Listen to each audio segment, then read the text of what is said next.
Hi எல்லாருக்கும். இன்னைக்கு என்னோட நாள் காலையில 6 மணிக்கு ஆரம்பிச்சது. ஹஸ்பண்டுக்கு 6:30க்கு ஆஃபீஸ்க்கு கிளம்பியே ஆகணும். ஸோ அதுக்கு முன்னாடி நான் லஞ்ச் எல்லாம் பேக் பண்ணி அவங்கள ஆஃபீஸ்க்கு அனுப்பிட்டு, அதுக்கப்புறம் தான் இந்த முக்கியமான வேலைக்குள்ளேயே வருவேன். பாத்திரம் விளக்கும்போது தான் மண்டைக்குள்ள நெறைய தாட்ஸ் ஓடிட்டு இருக்கும். அதுலயும் ரொம்ப முக்கியமா, "இதுக்கு தான் நீ இவ்ளோ கஷ்டப்பட்டு படிச்சியான்னு?" நம்ம மைண்ட் நம்மகிட்ட கேட்கும் பாருங்க.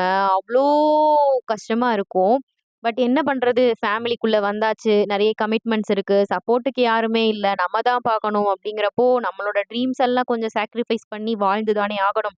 அப்படிதான் நெறைய பேருக்கு லைஃப் போயிட்டுருக்கு. இன்னைக்கு என்னோட காஃபி டைம் என் பையனோட தான் ஸ்டார்ட் ஆச்சு. ஏன்னா, அவனும் இன்னைக்கு சீக்கிரமாவே எழுந்துட்டான்.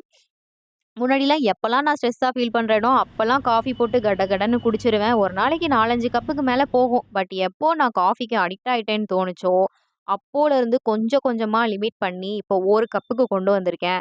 ஒரு நாளைக்கு 1 கப்பு தான். அதுக்கு மேல என்ன ஆனாலும் காஃபி எடுத்துக்க கூடாதுன்னு குறைச்சாச்சு. ரிலேட்டிவ்ஸ் வீட்டுக்கு போனா மட்டும் அவாய்ட் பண்ண முடியாம எக்ஸ்ட்ரா 1 கப் காஃபி எடுத்துப்பேன். மத்தபடி 1 கப்பு தான். அதுதான் நம்மளோட லிமிட்.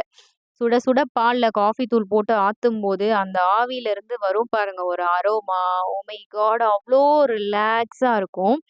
ஜென்ரலா எனக்கு காஃபி குடிக்கும்போது புடிச்ச ஒரு ஹேபிட் என்னன்னு பார்த்தீங்கன்னா, பாட்டு கேட்கறது.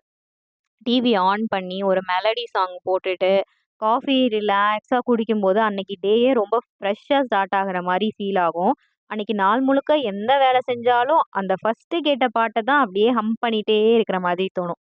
உங்களோட காஃபி டைம் ஹேபிட் என்னங்கிறத என் கூட ஷேர் பண்ணிக்கோங்க. அடுத்த வீடியோல பார்க்கலாம். பாய்.